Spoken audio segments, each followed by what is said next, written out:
Hello hi everyone. तो आज जो है हम बेसिक्स ऑफ कोऑर्डिनेट ज्योमेट्री का लेक्चर 2 जो है कवर करने वाले हैं।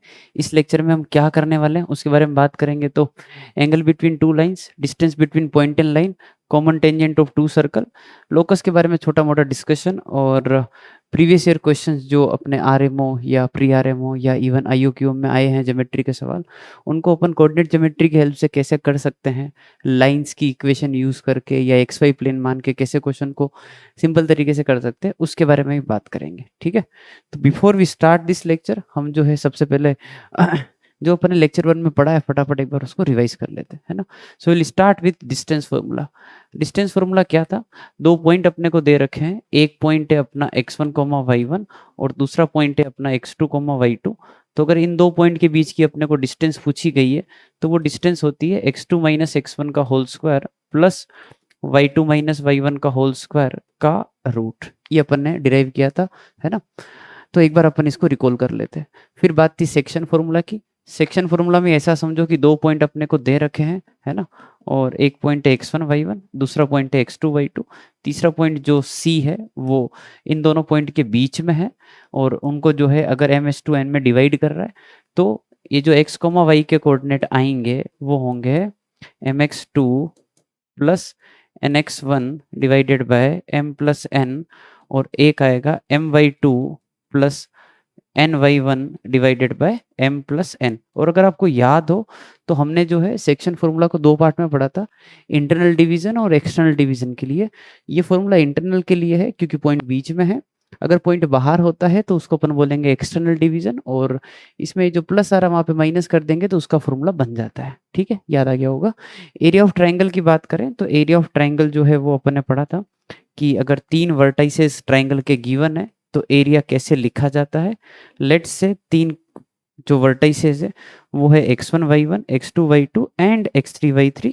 तो फिर इस ट्राइंगल का जो एरिया बनेगा वो होगा 1/2 x1 y2 minus y3 plus x2 y3 minus y1 plus x3 y1 minus y2। और क्योंकि area of triangle can't be negative तो अपन जो है मोड लगाते हैं कि अगर बाई चांस कहीं नेगेटिव आंसर आ जाए तो मोड जो है अपने को उससे बचा लेगा। ठीक है, ये तीन फंडामेंटल चीजें पढ़ने के बाद जो है अपन ने लाइंस की अलग अलग फॉर्म को डिस्कस करना चालू कर दिया था। तो अभी मैं सिर्फ इतना ही बताऊंगा यहाँ पर कि यार देखो, अगर ये अपना एक्स वाई एक्सिस है और यहाँ पर अगर अपने को लाइन की इक्वेशन लिखनी है तो आई थिंक लाइन का जो इंक्लिनेशन है यानी कि theta which is angle with positive x axis measured in anti clockwise direction, यहाँ से अगर अपन टेन थीटा लिखेंगे तो टेन थीटा को अपन जो है स्लोप बोलते हैं लाइन का। ठीक है, स्लोप बहुत इंपॉर्टेंट है इक्वेशन लिखने में। अब सोचो कि इस लाइन के ऊपर अपने को एक पॉइंट दे रखा है x1 y1, तो आई थिंक अपने लाइन की इक्वेशन लिखी थी y minus y1 m x minus x1, ये अपने लाइन की इक्वेशन थी। और फिर अगर लाइन दो पॉइंट से पास कर रही है तो इस स्लोप की वैल्यू जो है फिर अपन ने y2 minus y1 upon x2 minus x1 निकाल ली थी, where x2 y2 is the point which lies on the line. ठीक है, फिर मैं इंटरसेप्ट फॉर्म और वो सब फॉर्म डिस्कस नहीं कर रहा हूँ क्योंकि वो सारी फॉर्म इसी से आई थी कि दो पॉइंट दे रखे, लाइन की इक्वेशन ऐसे लिखनी है। ठीक है ना, तो कुल मिला के इसका कंक्लूजन ये था कि अपने को चाहिए पॉइंट और स्लोप ताकि अपन लाइन की इक्वेशन लिख पाए। ठीक है, अभी आगे बढ़ते हैं। फिर अपन ने जो है जनरल और स्टैंडर्ड इक्वेशन ऑफ सर्कल के बारे में बातचीत करना शुरू कर दिया था। सर्कल में अपन ने क्या डिस्कस किया था वो बात करें अगर, तो भाई जैसे मान लो ये सर्कल है और इसका सेंटर जो है वो दे रखा अपने को a, b और इसका जो रेडियस है वो दे रखा अपने को r। ठीक है, तो सर्कल की जो इक्वेशन है वो होगी x माइनस ए का whole square y minus b का whole square equal to are square. ये सर्कल का स्टैंडर्ड इक्वेशन था जिसमें क्लियरली a, b सेंटर है और r जो है रेडियस है। अगर जनरल इक्वेशन की बात करें तो सर्कल की जनरल इक्वेशन थी x square plus y square plus 2gx plus 2fy plus c equal to 0। ये भी अपन ने सर्कल की जनरल इक्वेशन पढ़ी थी। इससे सेंटर रेडियस पहचानना थोड़ा याद रखना पड़ेगा आपको। तो सेंटर यहाँ से आता है माइनस जी माइनस एफ और जो रेडियस है वो आती है root of g square plus f square minus c, है ना। तो कुल मिला के सर्कल में सेंटर रेडियस पहचानना आना चाहिए और सेंटर रेडियस अगर दे रखा है तो इक्वेशन लिखना आना चाहिए। ये दो चीजें अपने को पता होनी चाहिए ताकि अपन सर्कल की इक्वेशन जो है अच्छे से डील कर पाए, मतलब उसके क्वेश्चन में कैसे यूज करना वो सब पता पड़ जाए। चलिए भाई, तो शुरू करते हैं आज का टॉपिक अब, है ना। अब आज के लेक्चर्स का पहला टॉपिक है कि एंगल बिटवीन टू लाइंस। भाई एंगल बिटवीन टू लाइंस क्या पूछना चाह रहे हैं उसकी अगर बात करें तो ये अपने एक्स वाई एक्सिस, और यहाँ पर ऐसा समझो कि अपने को एक लाइन ये दे रखी है और दूसरी लाइन ये दे रखी है, और इनके बीच का जो एंगल है वो थीटा है, और ये थीटा अपने से पूछा है कि यार बताओ कितना है, कैलकुलेशन से कैसे निकालोगे। तो मैंने क्या बोला कि भाई इस लाइन का जो इस लाइन को अपन L1 बोल देते हैं, और इस लाइन का इंक्लिनेशन लेट से पता है जो कि θ1 है। इस लाइन को अपन L2 बोल देते हैं, और इसका जो इंक्लिनेशन है लेट से वो θ2 है। ठीक है, तो दोनों के स्लोप पता पड़ गए ना अपने को, tan θ1 एंड tan θ2, ये अपने स्लोप है। अच्छा मैंने इन तीनों के बीच में रिलेशन निकालने की कोशिश की, तो आई थिंक ये क्लियर है कि θ1 जो है वो होगा θ प्लस θ2। आई थिंक आपको ऐसे समझ आ जाएगा कि मैं तो बहुत सीधे तरीके से कर रहा हूँ कि ये θ2, ये जो इधर वाला एंगल है वो हो जाएगा पाई माइनस θ1, और ये वाला जो एंगल है वर्टिकल अपोजिट ये थीटा। तो इस ट्राइंगल के अंदर जो है सम मैंने कितना कर दिया 180, है ना। पाई से पाई अपन कट कर देते हैं, और यहाँ से अगर अपन थीटा की वैल्यू लिखना चाहेंगे तो थीटा की वैल्यू क्या आएगी, θ1 माइनस θ2। और आई थिंक यहाँ से थीटा की वैल्यू निकाल रहे तो भी θ1 माइनस θ2 आ रहा है। ठीक है, ये और ये एक ही बात है ना। अब मैंने क्या किया कि दोनों तरफ 10 लगा दिया, तो ये आ गया tan ऑफ θ1 माइनस θ2, जिसको अपन लिख सकते हैं tan θ1, चलो एक बार tan θ1 ही लिख देते हैं। तो ये आ जाएगा tan θ1 minus tan θ2 divided by 1 plus tan θ1 and tan θ2। ये अपना जो है tan थीटा है। क्योंकि अपन जानते हैं कि tan θ1 जो है फर्स्ट लाइन का स्लोप है, उसको m1 से लिखा, तो tan θ2 सेकेंड लाइन का स्लोप है, उसको m2 से लिखा, तो ये बन गया m1 minus m2 divide by 1 plus m1 m2। अब एक थोड़ा इंटरेस्टिंग बात है कि अगर मैं दो लाइन के बीच का एंगल पूछ रहा हूं तो कुछ लोगों को अगर ये दिख रहा है तो कुछ लोगों को पाई माइनस थीटा भी दिखेगा। मुद्दे की बात यह है कि अगर दो लाइन के बीच का एंगल 30 डिग्री दिखता है तो दूसरा एंगल 150 डिग्री भी दिखेगा। दो दो आंसर बताएंगे लोग। तो यहाँ पर पाई माइनस थीटा भी आएगा और टेन पाई माइनस थीटा आएगा, तो वो बनेगा माइनस टेन थीटा, जो कि यहाँ पे माइनस लाएगा। तो उस चक्कर से बचने के लिए मैंने मोड लगा दिया है, और अपन जो है दो लाइन के बीच का जो एक्यूट एंगल है वो अपन आंसर करेंगे, और मोड लगा हुआ है तो ये क्वांटिटी हमेशा पॉजिटिव आएगी, तो वो क्लियर है। तो ये अपने लिए एक फॉर्मूला हो गया कि ये दो लाइन के बीच में जो है अपने को एंगल प्रोवाइड करेगा। ठीक बात है।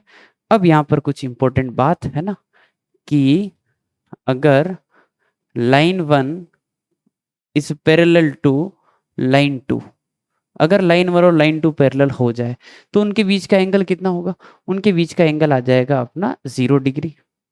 ठीक है ना, दिख रहा है दो लाइन की पैरेलल होगी तो एंगल आएगा ही नहीं। और 0 डिग्री अगर हो जाएगा तो tan 0 0 हो जाएगा, और tan 0 0 होगा तो I think m1 equal to m2।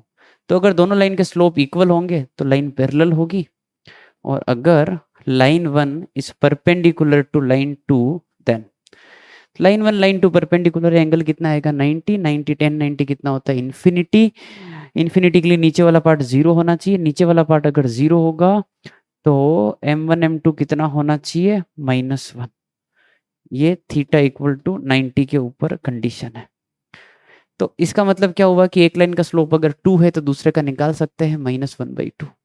So this is the formula for finding angle between two lines, और ये दोनों केस से अपन छोटे मोटे सवाल कर सकते हैं। ठीक है, अच्छा जी आगे बढ़ते हैं। जब मैं लाइन के फॉर्म पढ़ा रहा था तो एक फॉर्म मैंने उस टाइम इसलिए नहीं पढ़ा, मैंने थोड़ा लोड हो जाएगा। पैरामेट्रिक फॉर्म एक्चुअली बहुत काम का है, और मेरे को ऐसा लगता है कि सबसे ज़्यादा काम का यही है। ठीक है, अब देखो कैसे ये सबसे ज़्यादा काम का है ना। ऐसा है कि तुम ये समझो कि ये अपने एक्स वाई एक्सिस है, और यहाँ पर अपने को ऐसा है कि एक लाइन दे रखा है जिसके ऊपर अपन ने एक पॉइंट लिया जो कि गिवन है x1 y1, और एक पॉइंट लिया x, y, जो कि कोई भी जनरल पॉइंट है जो उस लाइन के ऊपर लाई करता है, और इस लाइन का जो इंक्लिनेशन है वो मेरे को पता है, विच इज थीटा, नॉन है भी। अब मैंने क्या किया कि जैसे यहां से इसको ज्वाइन कर दिया है ना, और यहां से इसको ज्वाइन कर दिया, और ये दोनों line parallel to x axis and y axis है ना, तो ये वाला जो एंगल है वो थीटा आएगा, और ये जो पॉइंट आएगा वो आएगा x, y1। तो ये जो लेंथ है वो कितनी हो गई, y माइनस y1, और ये जो लेंथ है वो कितनी हो गई, x माइनस x1। क्योंकि इसका इंक्लिनेशन थीटा है तो ये एंगल भी थीटा आएगा, क्योंकि ये line parallel to x axis है, कॉरस्पॉन्डिंग एंगल इक्वल होते हैं। तो भाई अपन ने क्या किया कि एक बार साइन थीटा लिखा, तो साइन थीटा आएगा y माइनस y1। अच्छा, इस डिस्टेंस को मैंने थोड़ी देर के लिए क्या बोल दिया, r, तो ये r हो गया, और कोस थीटा कितना आएगा, x minus x1 upon r। इन दोनों को अगर मैं ढंग से लिखूं तो ये कुछ ऐसा बन रहा है, x minus x1 by cos theta, y minus y1 by sine theta, ये दोनों क्वांटिटीज r के बराबर है, तो मैंने r यहाँ लिख दिया। एक्चुअली ये जो फॉर्म है ये कहलाता है पैरामेट्रिक इक्वेशन ऑफ लाइन। ठीक है, अब इसके फंडे क्या हैं, क्या क्या चीजें ध्यान रखनी है। तो पहला x1 y1 ये होगा एक फिक्स पॉइंट उस लाइन के ऊपर, और क्वेश्चन में आपको दे रखा होगा थीटा, थीटा स्लोप वाला थीटा है, तो थीटा को अपन क्या बोलते हैं, इंक्लिनेशन। x, y कोई भी एक पॉइंट जो लाइन के ऊपर है, जो गिवन पॉइंट से r डिस्टेंस पर है, डिस्टेंस भी नहीं बोलूंगा, r, हाँ डिस्टेंस, फाइन। तो r हो गया अपना एक तरीके से यहाँ पर पैरामीटर। अब इस पैरामीटर को समझाता हूँ कैसे। देखो मैं यूं बोलूंगा कि इस लाइन के ऊपर मेरे को एक पॉइंट चाहिए जो यहाँ से 5 यूनिट दूर है, 10 यूनिट दूर है, 15 यूनिट दूर है, तो वो r की वैल्यू 5, 10, 15 ऐसे होती जाएगी, और x, y इस फॉर्मूले से आ जाएगा। जब मैं बोलूंगा 5 यूनिट दूर है, तो 5 यूनिट आगे भी हो सकता है, पीछे भी हो सकता है। आगे जाएंगे तो अवे फ्रॉम ओरिजिन है तो प्लस में ले लेंगे, और पीछे आएंगे तो माइनस ले लेंगे। तो ऐसा कुछ नहीं कि आर को हमेशा पॉजिटिव लेना, आर एक पैरामीटर है जो प्लस और माइनस दोनों हो सकता है। अब सर एक्स और वाई कैसे निकालोगे, तो इसी फॉर्मूले से निकालेंगे। एक्स की वैल्यू क्या आएगी, are cos theta plus x1, और वाई की वैल्यू क्या आएगी, are sign theta plus y1। ये लाइन के ऊपर लाई करने वाला कोई भी जनरल पॉइंट है, जो एक गिवन पॉइंट जो कि x1 y1 है वहां से r डिस्टेंस पर है। अब मैं बोलूं कि 5 यूनिट दूर लिखना है, तो इसमें r की वैल्यू 5, कोस थीटा में थीटा पता ही है, x1 पता ही है, जहां से लिखना है तो उससे x, y जनरेट किया जा सकता है। अब एग्जैक्टली इसका यूज कैसे होगा वो मैं आपको क्वेश्चन में बताऊंगा। ठीक है, अभी आगे बढ़ते हैं। अगला topic, distance between point and line. ये भी बहुत सही चीज है, ये भी बहुत काम आता है। एक देखो, पहले अपन ने 2 पॉइंट के बीच की डिस्टेंस पढ़ी है ना, अब अपन पॉइंट और लाइन के बीच की डिस्टेंस पढ़ रहे हैं। तो समझो ऐसा कि ये अपने को एक लाइन दे रखी, और अपने को एक यहाँ पर पॉइंट दे रखा है जहां से अपने को इसका perpendicular distance, shortest distance, minimum distance जो है मेजर करना है, और ये पॉइंट है x1, y1, और लाइन की इक्वेशन दे रखी है ax plus b y plus c equal to 0। ठीक है, और ये जो डिस्टेंस है वो आपको निकालना है। तो इस पॉइंट को a बोल देते हैं और इस डिस्टेंस को r बोल देते हैं। अच्छा, इस पॉइंट को x, y लिख लेते हैं। तो अपने को P पॉइंट से A पॉइंट के कोऑर्डिनेट लिखने हैं R डिस्टेंस पर। अभी अभी ये बात हो रही थी। तो ये जो x, y है ये कैसे लिखा जाएगा, ये लिखा जाएगा R कोस थीटा प्लस x1, और y की वैल्यू क्या आएगी, R sine theta plus y1। ठीक है, अब सर थीटा और R कैसे निकालोगे, या x1 y1 क्या है बताओ। तो x1 y1 दे रखा है, R अपने को निकालना है, थीटा की बात। तो देखो इसका जो स्लोप है वो कितना है, इसका स्लोप है minus a by p, y equal to वो करके लिखो, m की वैल्यू जज कर लो। तो क्योंकि ये लाइन ए पी जो है इसके ऊपर परपेंडिकुलर है, तो इस लाइन का स्लोप कितना होगा, इस लाइन का स्लोप आ जाएगा b बाय ए, और जो इस लाइन का स्लोप है वही अपने लिए टेन थीटा का काम करेगा जो कि है b बाय ए, और यहां से अपने को साइन थीटा और कोस थीटा जज करना है। तो ट्राइंगल बना लेंगे और साइन थीटा कोस थीटा निकाल लेंगे। तो sine theta I think b over root of a square plus b square आ जाएगा, और कोस थीटा आ जाएगा a divide by root of a square plus b square. ये साइन कोस की वैल्यू उठा के यहाँ पुट कर देते हैं, एक्स वाई जनरेट हो गया है। तो एक काम करेंगे पहले, चलो लिख देता हूँ एक बार तो मैं, आर कोस थीटा है ए, चलो अभी पॉइंट पुट नहीं करते, फालतू कचरा नहीं करते, रहने देते हैं, बाद में पुट करेंगे। कॉन्सेप्ट क्या है, कॉन्सेप्ट ये है, ये जो x कोमा वाई है इस लाइन के ऊपर लाई करेगा, तो इसमें अगर पुट करेंगे तो सेटिस्फाई करेगा, और x कोमा वाई तो ये है, तो ये मैंने इसमें पुट कर दिया। x की जगह पर मैंने पुट किया r कोस थीटा प्लस x1 है ना, और y की जगह पुट किया r sine theta plus y1 plus c equals to 0। ठीक है, अच्छा ये आ जाएगा ए आर कोस थीटा, मेरे को आर निकालना है, तो मैं वो वाली टर्म एक साथ लिख रहा हूँ जिनमें आर आ रहा है, और वो वाली टर्म एक साथ लिख रहा हूँ जिसमें आर नहीं आ रहा है। ऐसा यहाँ से अपन ने आर की वैल्यू निकालना चाहिए, तो वो आई ए एक्स वन माइनस के साथ minus b y one minus c divided by a cos theta plus b sine theta. ठीक है भाई, और अपन अब साइन कोस की वैल्यू पुट कर देते हैं, तो minus a x one minus b y one minus c, और ए कोस की value a upon root of a square plus b square, और बी साइन की value b upon root of a square plus b square. क्योंकि distance निकाल रहे हैं तो distance हमेशा पॉजिटिव ही होगी, तो मोड लगाना सेफ साइड है ना, ताकि डिस्टेंस नेगेटिव ना हो। इसको थोड़ा सा ढंग से लिखेंगे तो यह आएगा a x one b y one plus c, ये ए स्क्वायर बी स्क्वायर नीचे रूट है तो रूट ऊपर आ जाएगा है ना, क्योंकि रूट एक्स बाई एक्स जो है एक्स बाई रूट एक्स जो है रूट एक्स होता है ना। तो ये बन गया अपना फॉर्मूला। ये है distance between a point and line where line is a x plus b y plus c equal to 0 and the point is x comma y, sorry x1 comma y. This is the shortest distance, this is the minimum distance, this is the perpendicular distance, है ना, और आपसे यही पूछी जाएगी। ठीक है, अगर कोई दूसरी डिस्टेंस दूसरे तरह की डिस्टेंस पूछी जाएगी तो ये फॉर्मूला एप्लीकेबल नहीं होगा। डन, ये फॉर्मूला आपको दिमाग में रखना है, ये भी काफी काम आता है। अब अपन कर लेते हैं थोड़ी सी थ्योरी, सॉरी थ्योरी के बाद अब क्वेश्चन, सॉरी ठीक है, स्टार्ट करते हैं।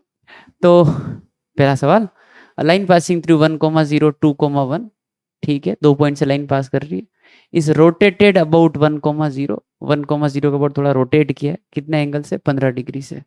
ठीक है, तो एक काम करते हैं अपन, एक बार थोड़ा सा डायग्राम में इस चीज को दिखा देते हैं कि क्या सीन है ना।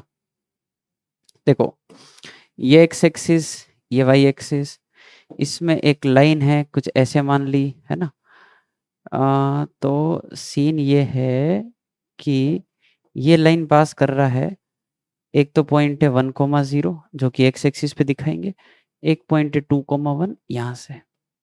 ठीक है, ये अपना एक्स वाई एक्सिस, और इसको रोटेट कर दिया 15 डिग्री से अबाउट 1,0। 15 डिग्री से रोटेट करने का मतलब आप समझो कि 15 डिग्री बताया नहीं है कि आगे खिसकाना है कि पीछे खिसकाना है, तो दोनों मानने पड़ेंगे।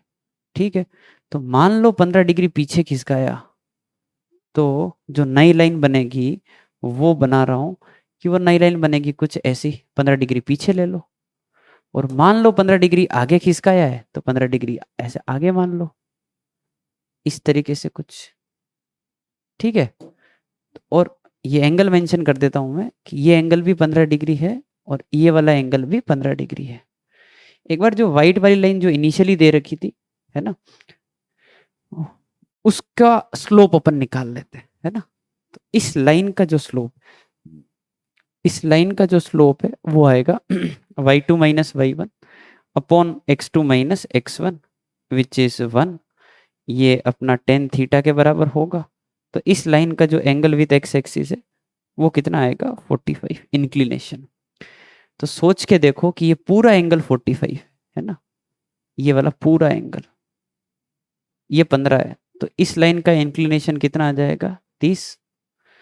45 ये है, 15 ऊपर चढ़ गए, तो इस लाइन का इंक्लिनेशन कितना आएगा, 60। इंक्लिनेशन से अपने को आई थिंक स्लोप मिल जाएगा और स्लोप से अपने को इक्वेशन मिल जाएगी। कैसे? मान लो ये लाइन 1 है तो इस लाइन की इक्वेशन होगी y minus y one x minus x one और स्लोप इसका इंक्लिनेशन कितना है 30, तो यहाँ पे आएगा tan ऑफ 30 डिग्री। मान लो इस लाइन की इक्वेशन लिखनी है तो y minus y one x minus x one और इसका जो इंक्लिनेशन है वो 60 है, तो स्लोप कितना बनेगा tan 60। tan 30 tan 60 की वैल्यू अपन जानते हैं। ठीक है, आगे बढ़ते हैं।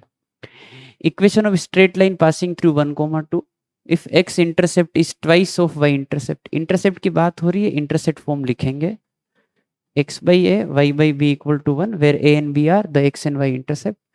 x intercept is which is a is twice of y intercept यानी कि 2b, तो a की जगह 2b पुट कर देते हैं। ये मैंने 2b पुट कर दिया और इसमें जो है ये लाइन 1, 2 से पास कर रही है तो ये 1, 2 सेटिस्फाई करवा दो। 1, 2 सेटिस्फाई कराओगे तो यहाँ पर 1, 2 तो 1/2b, यहाँ पे आएगा 2/b इक्वल टू 1, तो 2b है ना 1 + 4, तो 2b की वैल्यू जो है कितनी आ रही है 5। लाइन की इक्वेशन अगर लिखना चाहोगे वापस तो 2b की वैल्यू 5, तो b की वैल्यू कितनी होगी 5/2। ये अपने लाइन की इक्वेशन है।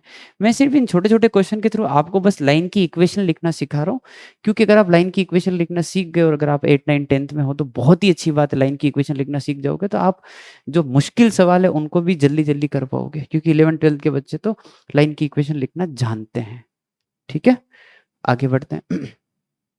अगला सवाल, in what direction a line must be drawn from 1, 2। Direction बतानी यानी कि एंगल पूछेंगे। एक्चुअली ये आंसर भी लिखा हुआ ही है, ठीक है, बाद में देख लेंगे, हम चेक कर लेंगे। 1, 2 से एक सर्टेन एंगल पे लाइन लिखनी है, वो एंगल ही बताना है, ताकि it's intersection with this line may be at the distance of √6/3 from a. क्या मतलब है भाई? ऐसा समझो कि यहाँ पर आपको एक लाइन दे रखी है ऐसा, और पहले से गिवन है, और आपको यहाँ से जो है एक लाइन लिखनी है जो यहाँ से √6/3 की डिस्टेंस पे हो। ये पॉइंट ए है जहाँ से अपन लाइन ड्रॉ कर रहे हैं, और इस लाइन की इक्वेशन x + y = 4 है। ये है सीन। तो आपको बताना है कि ए से किस डायरेक्शन में लाइन ड्रॉ करनी चाहिए, कितने एंगल पे ड्रॉ करनी चाहिए। ठीक है, इस पॉइंट को अपन बी मान लेते हैं, इस पॉइंट को मान लेते हैं x, y, जो कि इन दोनों का इंटरसेक्शन आपको दिखाई दे रहा होगा। तो मैंने x, y का कोऑर्डिनेट लिखने का सोचा, तो x, y का कोऑर्डिनेट क्या होगा r cos थीटा से, जिसमें r की वैल्यू कितनी है √6/3, सीधा पुट करूंगा, है ना। तो r cos theta plus x1 यानी कि 1, r sin theta plus y1 यानी कि 2। समझ में आ गई बात, पैरामेट्रिक का यूज। और अब ये जो पॉइंट है x, y इस लाइन के ऊपर लाई करता है, तो इस लाइन को सेटिस्फाई करेगा, तो पुट कर देते हैं। तो ये आ जाएगा √6/3 cos theta plus 1 √6/3 sin theta plus 2 equal to 4। इसको सिंप्लीफाई करना है, so √6/3 common, cos theta plus sin theta, और 1 + 2 3, 4 - 3 1, तो cos theta plus sin theta कितना आ गया 3/√6। इसको सिंप्लीफाई करने के लिए क्या किया मैंने, 1/√2 लगा दिया सब जगह पर। थोड़ी बहुत ट्रिग्नोमेट्री आपको आती होगी, नहीं तो अगले लेक्चर में आपको ट्रिग्नोमेट्री सिखा देंगे, और है ना। तो भाई उससे ये फॉर्मूला बन गया साइन ऑफ a + b का, थीटा प्लस π/4 है ना, ये cos π/4 sin π/4, या इसको cos π/4 sin π/4 लिख लो तो साइन का बन जाएगा, बाकी cos का बन रहा था। ठीक है, भाई ये कितना आ गया √3/2। तो थीटा प्लस π/4, √3/2 मतलब 60 डिग्री हो सकता है और 120 डिग्री भी हो सकता है।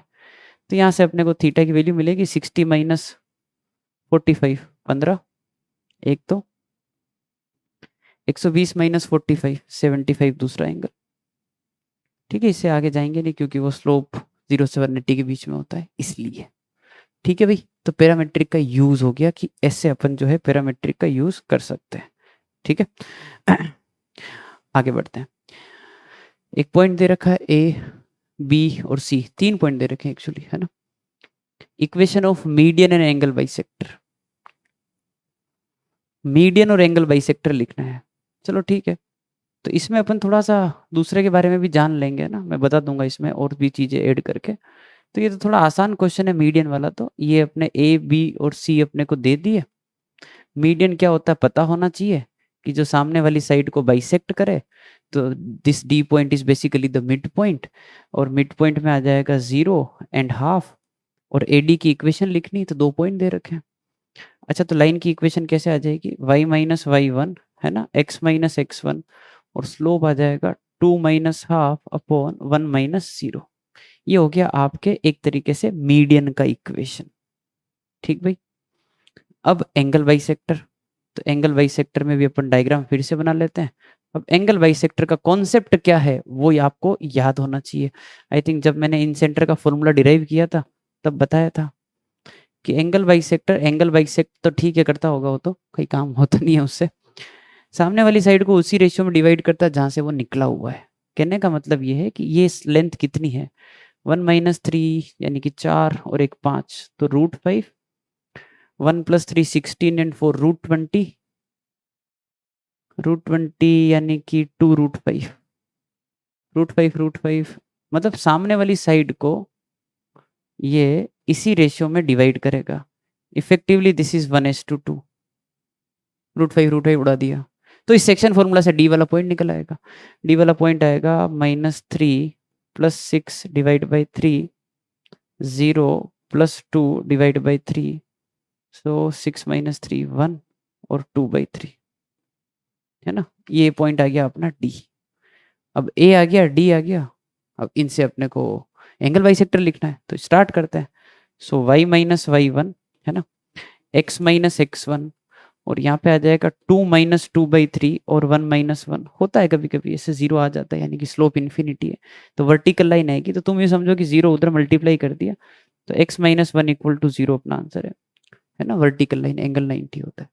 ठीक है, अब मान लो आपसे ऑर्थो सेंटर पूछ लिया, मान लो ऑर्थो सेंटर, या पहले एल्टीट्यूड पूछा, चलो कि आप तो इसकी इक्वेशन बताओ एल्टीट्यूड की। तो भाई अपन इस लाइन का स्लोप देख लेते हैं जो कि BC है, तो 0 - 1 - 1 -3 -3 माइनस आई थिंक 1/6 आ रहा है ना, -1 और -6, तो 1/6 इसका स्लोप है।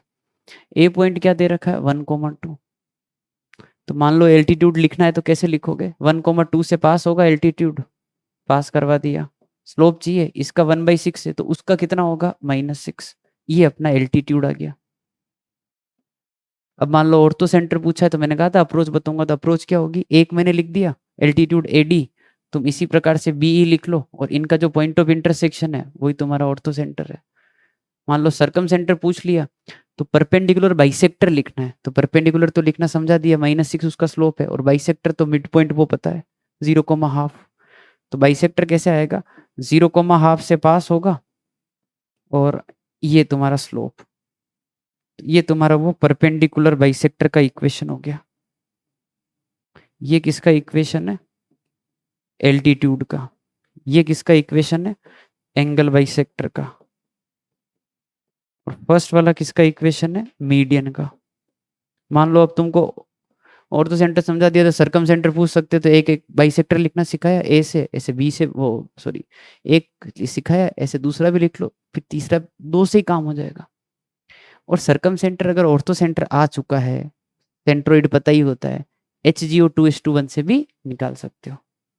ठीक है, चलिए भाई चलिए जी अगला क्वेश्चन शुरू करते हैं। तो अगले क्वेश्चन में दे रखा है कि अपना जो ए पॉइंट है वो 3,2 है, बी पॉइंट 7,4 है, और सी निकालना है ताकि ABC जो है इक्विलेटरल ट्रायंगल हो। इस क्वेश्चन में मैं आपको पैरामेट्रिक फॉर्म जो अपन ने पढ़ी है उसका यूज है ना वो सिखाऊंगा। तो अपन एक काम करते हैं यार, अपन एक ट्रायंगल बना ही लेते हैं, ABC। तो ये अपना ए पॉइंट है, ये बी पॉइंट है, और ये सी पॉइंट है। ये 3,2 है, ये 7,4 है, और लेट से ये अपने को निकालना है, जो कि अपन ने x, y बोल दिया है। ठीक है, ट्राइंगल इक्विलेटरल होना चाहिए। अब देखो इसमें बच्चे साइड लेंथ बराबर करते हैं, एंगल 60 डिग्री करते हैं, वो सब उसके अलावा जो अच्छा तरीका वो बता रहा हूँ, है ना। तो सबसे पहले तो ये भी फ़ील कर लो कि मतलब सी जो x, y है उसकी 2 पॉसिबिलिटी आएगी। एक जो ऊपर बना है हो सकता है कि वो नीचे भी बने, 2 पॉसिबिलिटी आएगी, है ना? ठीक है, वो सब बाद में देखेंगे। क्योंकि ट्रायंगल इक्विलैटरल है तो अगर मैं यहाँ से लाइन खींचता हूँ जो कि 90 डिग्री है तो क्या लगता है ये बाइसेक्ट भी करेगा ना? क्योंकि जो एल्टीट्यूड है वही मीडियन होगा। 7 3 10 का ये आ गया 5, 4 2 6 का आ गया ये 3। मैं सोच रहा हूँ यहाँ से पैरामेट्रिक कोऑर्डिनेट लिखने का। डी से पैरामेट्रिक कोऑर्डिनेट लिखूँगा सी के। तो मेरे को सबसे पहले सीडी वाली जो डिस्टेंस है वो पता होनी चाहिए। तो जो सीडी वाली डिस्टेंस है उसको मैंने बोल दिया कि वो आर है ना? जो अपने पैरामेट्रिक कोऑर्डिनेट होता है ना, तो मैं आपको पहले से एक बार एक्स, वाई लिख देता हूँ। ये जो एक्स, वाई मान रहे हैं, ये कोऑर्डिनेट होंगे are cos theta plus x1 और are sign theta plus y1। ये इस फ़ॉर्मूले से निकाले जाएँगे। वेयर आर जो भी अपन बात करेंगे और x1 y1 जहाँ से अपने स्टार्ट कर रहे हैं, तो x1 y1 ये कितना हो जाएगा 5 3, है ना? पहले आर की बात कर ही लेते हैं। तो भई क्या लगता है ये वाला एंगल कितना हो गया 60 डिग्री होगा क्योंकि ट्रायंगल इक्विलैटरल है ना? और ये इसको बाइसेक्ट कर ही रहा था। तो इस डिस्टेंस को अपन ने आर बोला है, तो मैं एक काम करता हूँ कि आर अपॉन जो बीडी वाली लेंथ है, आर अपॉन बीडी है ना? I think this is your 1060 degree. तो आर यहाँ से आ जाएगा, 1060 कितना हो गया √3। रही बात बीडी की, बीडी डिस्टेंस फ़ॉर्मूला से निकाल रहा हूँ। 7 5 का 2 का 4 और 4 - 3 1 तो 4 + 1 5 तो √5 आ जाएगा। तो R comes out to be √15। ये रही आर की कैलकुलेशन। तो यहाँ पर आर कितना हो गया अपना √15। x1 y1 5, 3। अब क्या चाहिए अपने को? Cos theta sine theta. तो देखो ऐसा है कि स्लोप ऑफ AB, ए से बी वाला वो कितना है 4 - 2 यानी कि 2 डिवाइड बाय 7 - 3 विच इज़ 4। तो slope of AB is half. Slope of AB कितना आ रहा है? हाफ। ठीक है? अब अगर स्लोप हाफ आ रहा है तो क्या बोलते हो? स्लोप ऑफ CD जो है वो कितना होगा? -2 क्योंकि दोनों लाइन परपेंडिकुलर है तो m1 m2 -1 होगा। अच्छा यही अपने लिए यहाँ पर tan थीटा का काम करेगा और इसको tan थीटा सोचते हुए अपन जो है sin थीटा और cos थीटा निकालने का ट्राई करेंगे। ट्रायंगल बना दिया 2 है तो 2/1 √5 आ गया। तो देखो sin की वैल्यू होगी 2/√5 और cos की वैल्यू होगी -1/√5।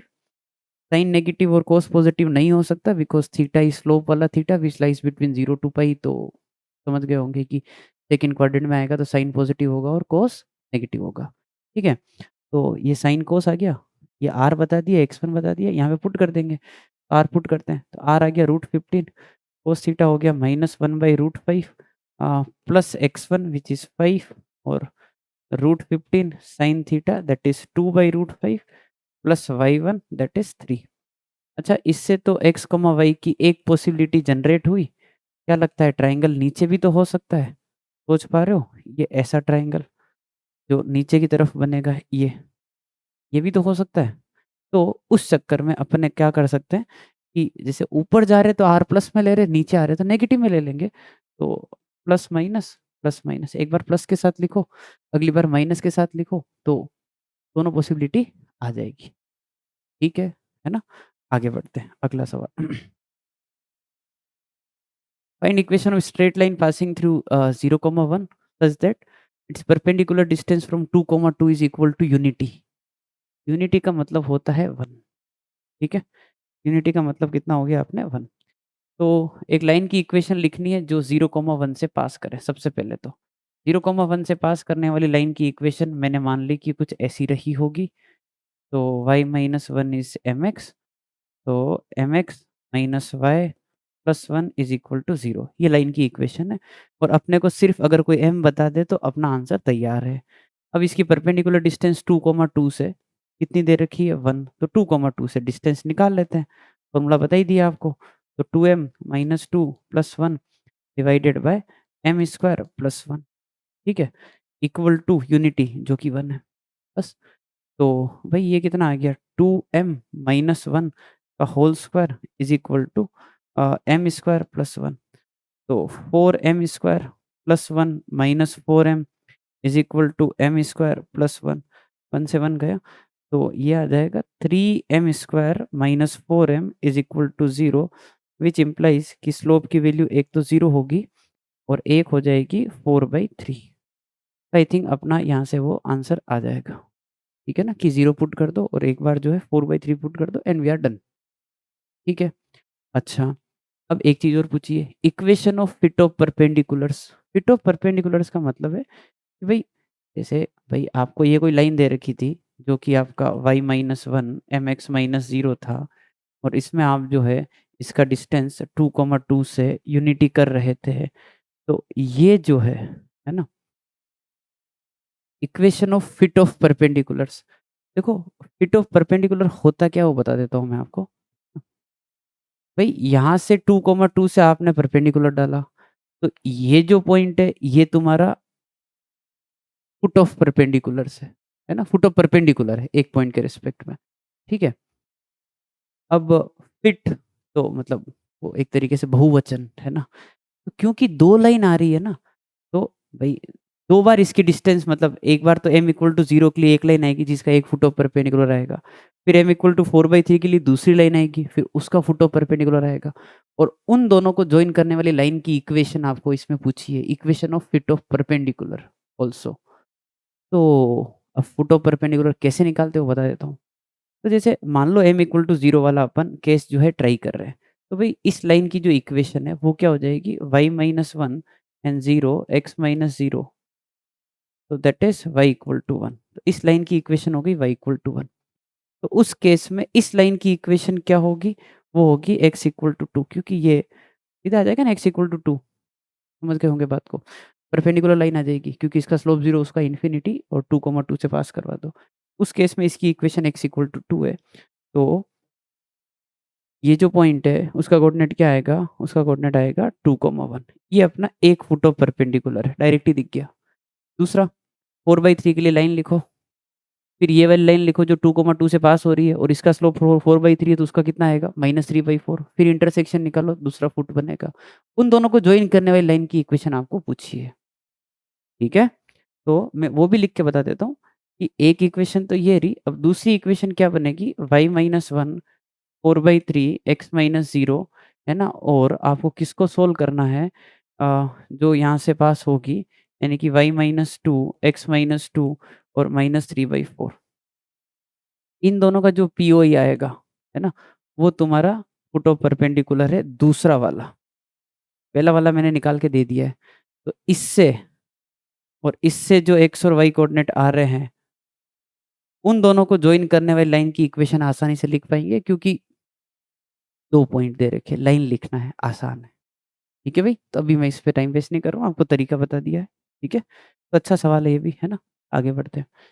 अब अपन सर्कल का थोड़ा-सा टेंजेंट वाला पोर्शन देख लेते हैं, कॉमन टेंजेंट वाला, थोड़ा-सा आइडिया हो जाए, क्योंकि इसके ऊपर भी क्वेश्चन मैंने देखे हैं 2-3 जगह पर कि यार पूछ रखे हैं इन्होंने। तो कॉमन टेंजेंट 2 सर्कल की 2 तरह की होती है, या तो एक डायरेक्ट कॉमन टेंजेंट आएगी या ट्रांसवर्स कॉमन टेंजेंट आएगी। इसको एक्सटर्नल कॉमन टेंजेंट भी बोलते हैं, इसको इंटरनल भी बोलते हैं। तो एग्ज़ैक्ट डेफिनिशन क्या है, उसकी बात कर लेते हैं। तो डायरेक्ट कॉमन टेंजेंट का मतलब ये है कि अगर आप 2 सर्कल पे टेंजेंट लिख रहे हो, एक ही लाइन जो दोनों के ऊपर टेंजेंट है, वो डायरेक्ट कॉमन टेंजेंट तभी कहलाएगी जब उसके रिस्पेक्ट में जो आपके दोनों सर्कल के सेंटर है, वो सेम साइड में हो। क्या तात्पर्य है कहने का? कहने का तात्पर्य ये है कि जैसे मान लो कि मैं एक ये लाइन लिखता हूँ, तो ये तुम्हारी एक कॉमन टेंजेंट है, ठीक है? तो भाई इसके ऊपर भी टेंजेंट है, इसके ऊपर भी टेंजेंट है, ठीक है ना? अब इस लाइन के रिस्पेक्ट में जो दोनों सर्कल के सेंटर है, यानी कि C1 और C2 सेम साइड में है, नीचे है, ये डायरेक्ट कॉमन टेंजेंट कहलाएगी। जैसे मान लो मैंने एक और लाइन ये लिखी, है ना? जैसे यहाँ से लिखी, सोचो ऐसा कुछ। तो ये दोनों की कॉमन टेंजेंट है। अच्छा, ये भी डायरेक्ट कॉमन टेंजेंट कहलाएगी, क्यों? क्योंकि इसके रिस्पेक्ट में C1 और C2 दोनों ऊपर है, तो सेम साइड है। समझ गए बात को? तो ये दोनों डायरेक्ट कॉमन टेंजेंट है। अब सर ट्रांसवर्स क्या होगा? ट्रांसवर्स की डेफिनेशन ये है कि सेंटर्स जो है दोनों के अपोजिट साइड में लाई करने चाहिए। अच्छा, यहाँ पे थोड़ा-सा इन्होंने गड़बड़ लिखा है, centre lies on opposite side, ठीक है? क्योंकि सेम उसमें अपोजिट इसमें होंगे। अब ये कैसे होगा? ये होगा कि भई जैसे देखो मान लो मैं एक टेंजेंट दिखाता हूँ जो कुछ ऐसा है। 1 मिनट रुकना। इधर से खींच देते हैं इसको, ऐसा कुछ इस तरीके से, ठीक है ना? तो ये इस पे यहाँ टच कर रही है, ऐसा सोच लो, ये यहाँ पे टच कर रही है, ये कॉमन टेंजेंट है, पर इसके रिस्पेक्ट में क्या है, C1 इस तरफ है, C2 ऊपर है, या फिर ऐसा बोल दो कि C1 नीचे C2 ऊपर है, ऐसा अपोजिट साइड हो गए ना। तो ये जो टेंजेंट है वो TCT कहलाएगी, ट्रांसवर्स कॉमन टेंजेंट। एक और दिखा सकते हैं, जैसे मान लो कि ऐसा कुछ, अब इस लाइन के रिस्पेक्ट में C1 इधर है, C2 इधर है, राइट लेफ्ट वाली बात है, तो ये दोनों TCT कहलाएगी इसमें। तो अपन नामकरण अच्छे से कर देते हैं। ये तुम्हारा TCT है, ट्रांसवर्स कॉमन टेंजेंट, ये TCT है, ट्रांसवर्स कॉमन टेंजेंट, और ये डायरेक्ट कॉमन टेंजेंट है, और ये डायरेक्ट कॉमन टेंजेंट है। तो एक तो आपको ये क्लैरिटी होनी चाहिए कि direct common tangent, transverse common tangent क्या है, ठीक है ना? आपको पहचानना आना चाहिए कि हाँ, ऐसा-ऐसा होता है। अब आपको क्या है कि हो सकता है कि कॉमन टेंजेंट कितनी है वो पूछा जाए, या जितनी भी है उन सब की इक्वेशन पूछी जाए। तो मैं आपको अलग-अलग केस लेके समझा रहा हूँ कि अलग-अलग ओरिएंटेशन जो 2 सर्कल के होंगे, उसके रिस्पेक्ट में कितनी टेंजेंट्स आएगी, और वो कौन-कौन सी होगी। मतलब एग्ज़ैक्ट क्लासिफिकेशन कि डायरेक्ट कितनी होगी, ट्रांसवर्स कितनी होगी। जैसे पहला वाला केस लिया है मैंने जिसमें बोला है कि दोनों सर्कल सेपरेटेड है। सेपरेटेड है तो इसमें लिखा है कि D is greater than R1 plus R2। अच्छा, D बेसिकली क्या है, मैं क्लासिफ़ाई कर देता हूँ। D जो है वो C1 C2 है। यानी कि it gives you the distance between both the centres of the circle. ये C1 है, ये C2 है, और D इनके बीच की डिस्टेंस है। ये डिस्टेंस जो है इनके रेडियस के सम से भी ज़्यादा है। अच्छा, R1 इज़ वेरी क्लियर कि पहले वाली सर्कल की radius and R2 is second वाले सर्कल का रेडियस। तो इनके बीच की जो डिस्टेंस है सेंटर्स की, वो रेडियस के सम से भी ज़्यादा है, तो सर्कल दूर-दूर होंगे, फ़ील कर पा रहे हो, क्योंकि R1 और R2 मिला दोगे तो भी काम बनेगा नहीं। तो इस केस में कितनी टेंजेंट आएगी कॉमन, सबसे पहला सवाल। तो वो अपनी बात पहले हो गई मेरे हिसाब से कि 4 टेंजेंट आएगी। अगर चारों में बनाना चाहूँ तो देखो, ऐसा है कि अ, एक टेंजेंट अपना ये रहा, है ना? और दूसरा टेंजेंट अपन अगर बनाना चाहे तो वो ये रहा, ठीक है? आई थिंक ये दोनों जो है ट्रांसवर्स है। फिर अगर अपन बनाना चाहें डायरेक्ट कॉमन टेंजेंट, तो वो भी दिख ही जाएगा कि वो अपना टेंजेंट ये रहा एक। फिर ये टेंजेंट नहीं है, थोड़ा-सा तो इधर से बनाया, ये कुछ ऐसा, और इधर से बनाना चाहो तो ये कुछ इस तरीके से, ठीक है ना? तो कुल मिला के 4 टेंजेंट आएगी, उसमें से 2 डायरेक्ट होगी और 2 ट्रांसवर्स होगी, जो लिखी हुई है। डायरेक्ट कौन-सी है? जो ग्रीन से बनी है, और ट्रांसवर्स कौन-सी है? जो व्हाइट से बनी है। तो ठीक है, बस ये पूछ सकते हैं आपसे। अच्छा, तो इसमें क्या होगा, आपसे क्वेश्चन अगर पूछेंगे ना, तो क्वेश्चन क्या होगा, आपको ये डायग्राम बना के नहीं पूछेंगे कितनी टेंजेंट आ रही है, वो तो बहुत आसान है। आपको 2 सर्कल की इक्वेशन दी जाएगी, तो आपको ये चेक करना पड़ेगा कि क्या D is greater than R1 plus R2 है क्या? तो D कैसे निकालोगे? दोनों सेंटर से।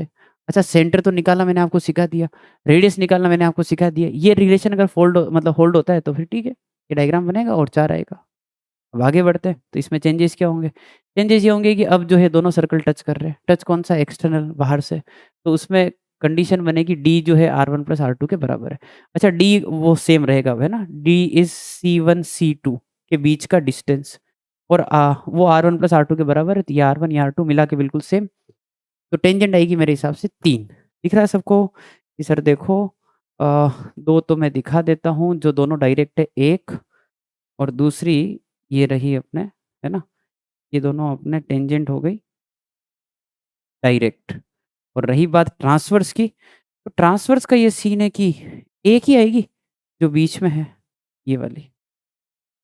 ये अपना ट्रांसवर्स कॉमन टेंजेंट है। तो 3 कॉमन टेंजेंट, 2 डायरेक्ट और 1 ट्रांसवर्स। अगेन ये डायग्राम आपको दिया हुआ नहीं रहेगा, ये डायग्राम आपको कैलकुलेशन से सोचना पड़ेगा कि हाँ, डी निकाल के देखो, R1 प्लस R2 निकाल के देखो, बराबर आ रहे हैं क्या? बराबर आ रहे हैं तो ये डायग्राम है, और फिर क्वेश्चन होगा कितनी टेंजेंट है कॉमन, ठीक है?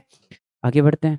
अगर 2 सर्कल इंटरसेक्ट कर रहे हैं, तो इंटरसेक्ट करने में इन्होंने कंडीशन बताई है कि डी जो है वो R1 प्लस R2 से कम होना चाहिए, क्योंकि इक्वल पे टच कर रहे हैं। लेस देन करोगे सर्कल अंदर घुस जाएगा, और R1 माइनस R2 से ज़्यादा रखना है कि सर्कल पूरा ही अंदर ना आ जाए, अदरवाइज़ टेंजेंट आएगी ही नहीं।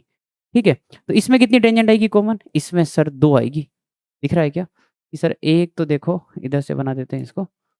एक तो ये रहा,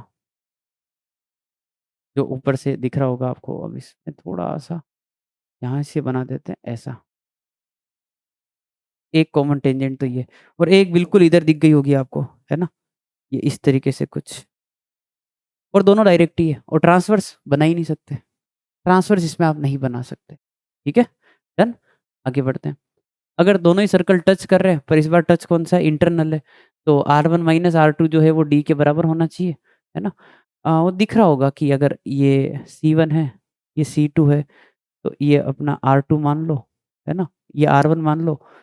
तो जो C1 C2 के बीच की जो डिस्टेंस है, वो R1 माइनस R2 का मोड ही होगी, डिपेंडिंग ऑन कि कौन ज़्यादा है, कौन बड़ा है, उस तरीके से मोड ओपन करना है।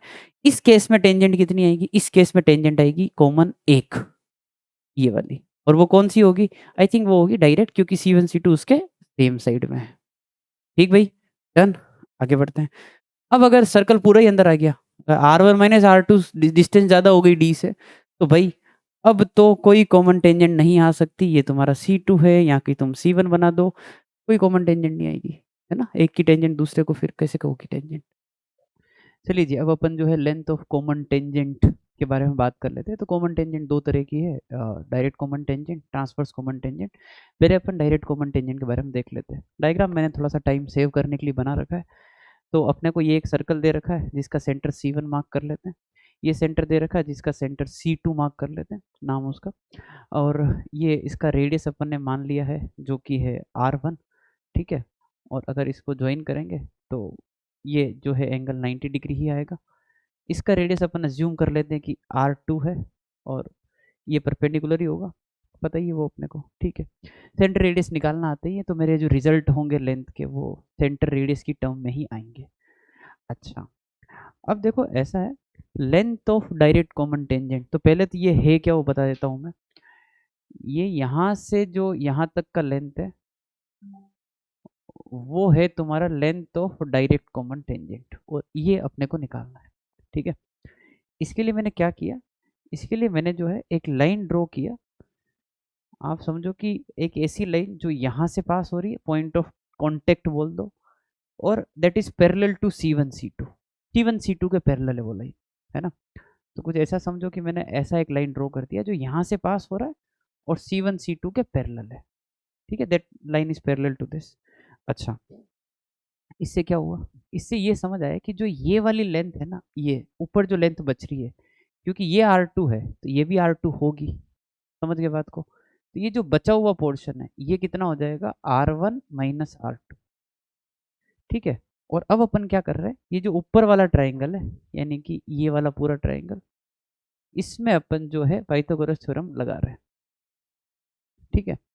तो इसमें आ जाएगा पाइथागोरस थ्योरम से कि L ऑफ DCT का होल स्क्वायर, जो कि अपने को निकालना है, प्लस R1 माइनस R2 का whole square is equal to, अब एक बात समझो, ये वाली जो लेंथ है, लेट्स से अगर ये लेंथ C1 C2 है, तो क्या मैं इस लेंथ को भी C1 C2 बोल सकता हूँ? हाँ, पैरेलल ही खींचा ना वो तो ये जो है वो C1 C2 के होल स्क्वायर के बराबर आएगा। और अपन को तो length of direct common tangent निकालना है, तो ये आ जाएगा C1 C2 का whole square minus R1 minus R2 का होल स्क्वायर, और यहाँ पे लगा देते हैं अपन रूट। तो ये जो है वो अपना length of direct common tangent हो जाएगा। क्या है, तो ट्रांसवर्स कॉमन टेंजेंट भी फटाफट लेंथ जो है डिराइव कर लेते हैं। तो देखो ऐसा है, इसका सेंटर अगेन C1, इसका सेंटर जो है C2, क्योंकि 90 डिग्री मान है ना, रेडियस ही है, तो ये अपन ने मान लिया है कि ये R1 है ना? और ये इसके ऊपर 90 डिग्री होगा, तो ये जो है R2 है। और what is length of DCT? तो let it be very clear कि यहाँ से लेकर इधर का जो पॉइंट ऑफ कॉन्टेक्ट है, this particular length is the question which is length of DCT, ये निकालना है। अब इसमें क्या सीन है, इसमें मैंने एक काम किया, इसी लाइन को जो है, यूँ समझो कि इसी लाइन को इसके पैरेलल लाइन ड्रॉ की है ना ऐसे, जो R2,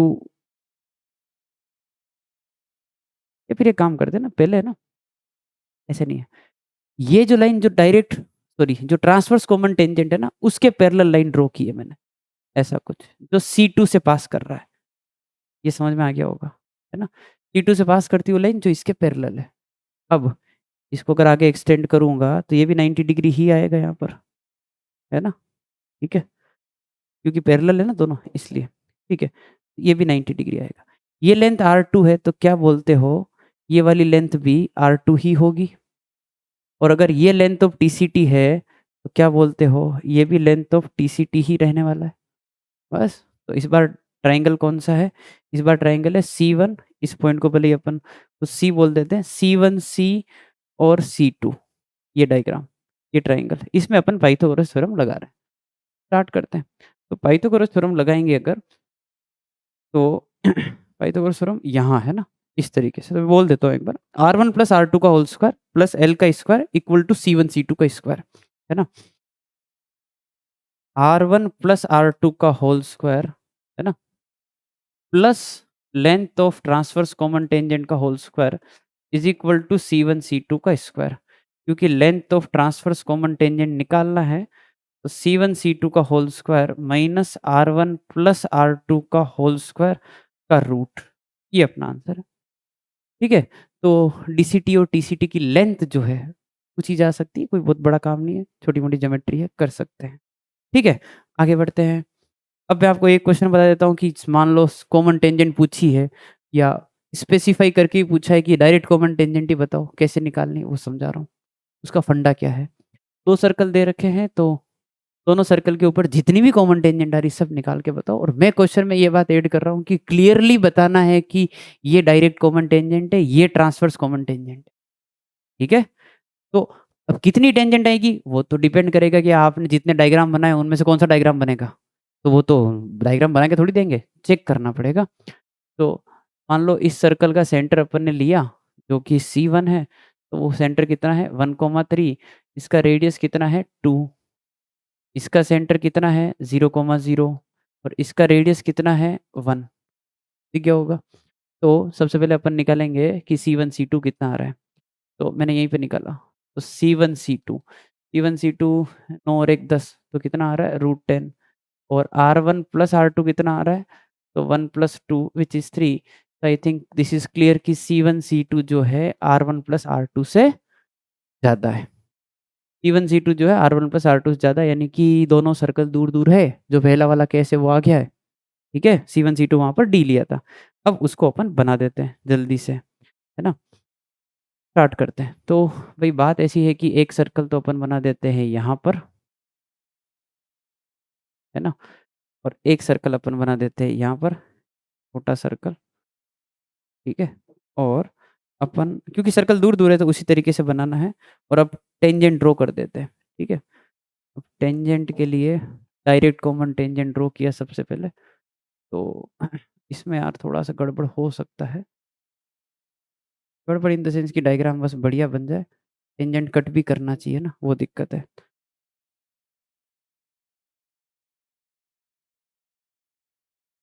ठीक है जी, तो ये दोनों डायरेक्ट कॉमन टेंजेंट है, ठीक है? और रही बात ट्रांसवर्स कॉमन टेंजेंट की, तो ट्रांसवर्स कॉमन टेंजेंट क्या है कि भई सेंटर्स अपोज़िट साइड में रखने हैं ना, सेंटर्स अगर अपोज़िट साइड में रखने हैं, तो देखो ये बना देता हूँ मैं।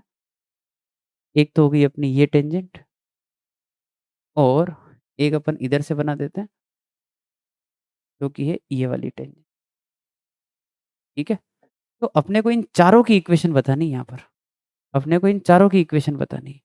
अब मैं एक काम कर रहा हूँ कि सेंटर्स को जॉइन किया।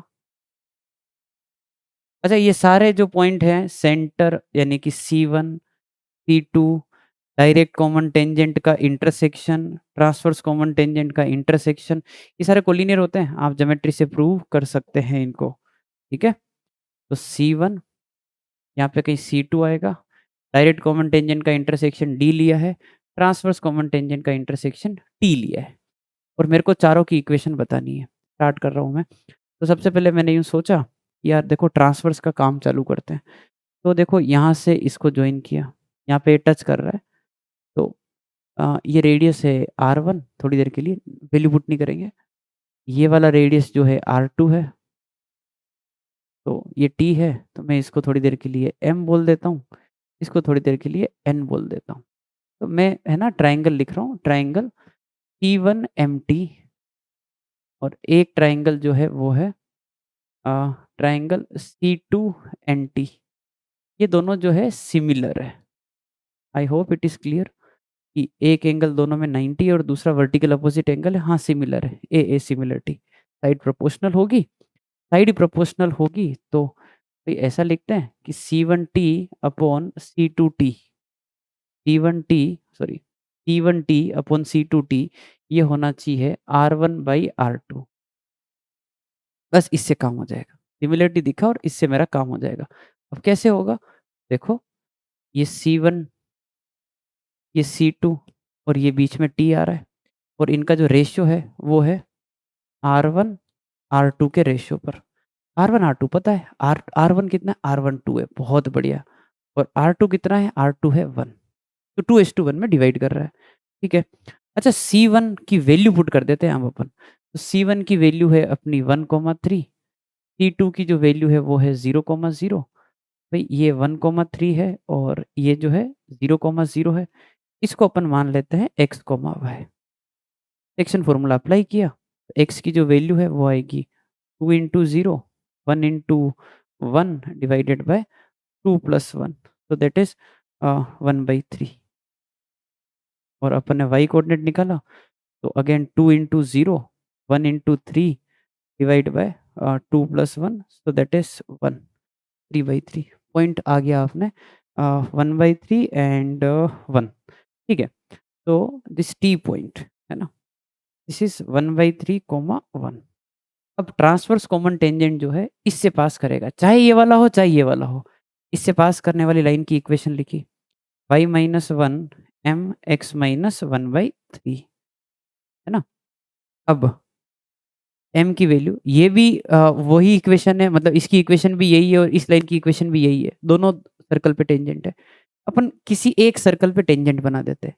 मैंने इसको थोड़ा सा अरेंज करके लिखा, यानी कि ये है mx, अगर आप सोच पाए तो -y माइनस m/3, है ना, दिख रहा होगा, और 1 को इधर, सो +1 = 0। क्योंकि ये टेंजेंट है सेकंड वाले सर्कल पर, पहले वाले पे भी कर सकते हैं, मैं सेकंड पे कर रहा हूँ, तो उसके सेंटर से जो इसकी डिस्टेंस है, परपेंडिकुलर डिस्टेंस, सेंटर कितना 0 0, वो कितनी होनी चाहिए? रेडियस के बराबर, जो कि 1 है। 0 0 से इसकी डिस्टेंस निकाली, ये निकाल ली, डिवाइडेड बाय यहाँ पे आएगा m² + 1, और ये किसके बराबर होनी चाहिए? रेडियस के। और इसको अपन सोल्व करते हुए m की वैल्यू निकालेंगे। आई होप ये चीज़ आपको क्लियर है कि यहाँ से अपने को जैसे ही m की वैल्यू मिलेगी, 2 वैल्यू आएगी और दोनों अपने टीसीटी बन जाएगी। ठीक, ये अपने टीसीटी निकालने का तरीका है। m की वैल्यू मैं नहीं निकाल रहा हूँ, आप निकाल लेंगे। मैं डीसीटी का तरीका बता के छोड़ दे रहा हूँ, ठीक है। तो डीसीटी का क्या सीन होगा फिर? डीसीटी का सीन ये होगा, यहाँ से इसको ज्वाइन किया, ये अपना R1, यहाँ से इसको ज्वाइन किया, ये अपना R2, है ना। और इसमें जो ट्रायंगल है वो देखना, एक ट्रायंगल लिखूंगा मैं, अच्छा इसको P बोल रहा हूँ और इसको Q बोल देता हूँ। तो एक है ट्रायंगल C1 P और D, एंड दूसरा जो ट्रायंगल है वो आगे वाला छोटू triangle C2 Q and D, ये सिमिलर है, ठीक है। अब सिमिलरिटी के फंडे लगाओ, तो C1P upon C2Q is equal to C1D upon C2D। ये R1 है, ये R2 है, C1D अपॉन C2D। ये भी R1/R2 के रेशियो में ही जा रहा है ना। इसको मैं डायग्राम में आपको समझा देता हूँ कि ऐसा सीन है, C1 यहाँ है, C2 यहाँ है और D यहाँ है, और ये तुम्हारा पॉइंट जो है x, y है।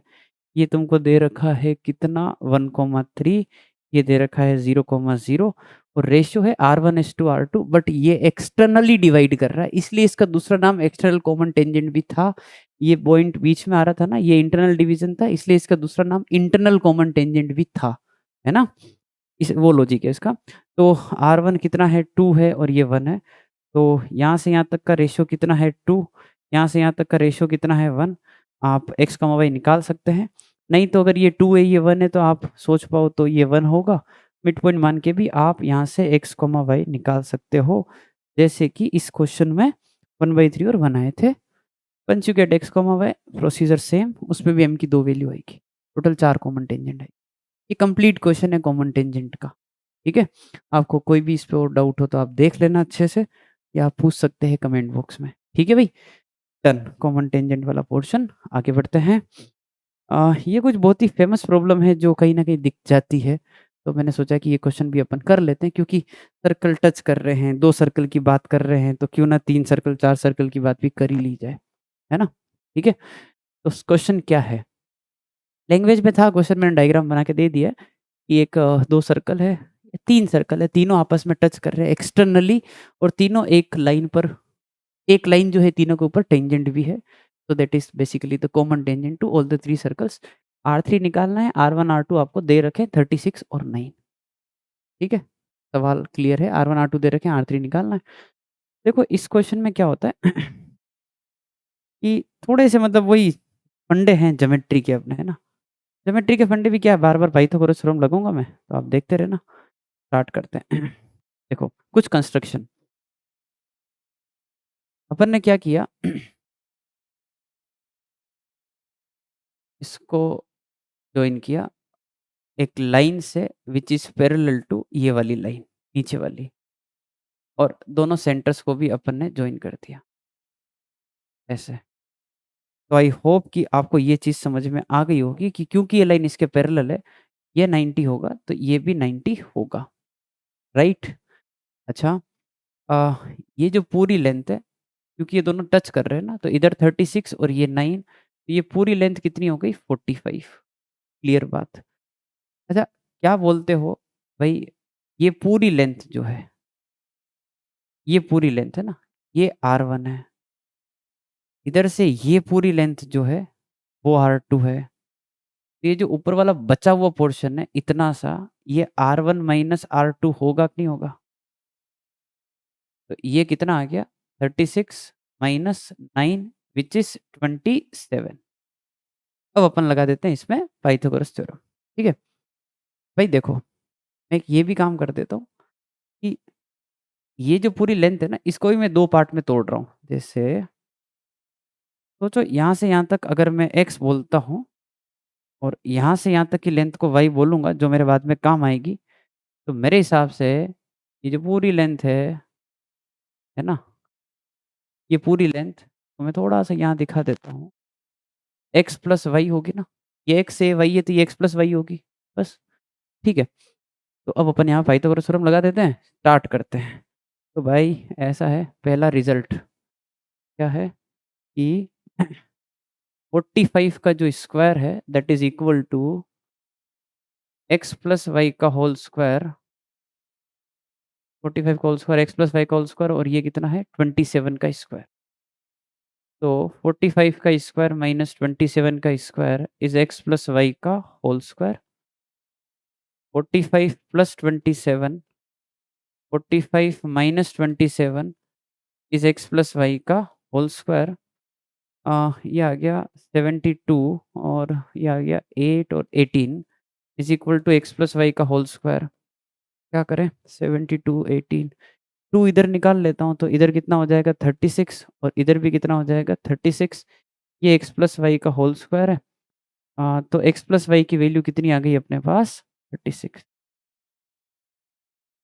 x प्लस वाई की वैल्यू 36, ठीक है। चलो बढ़िया है।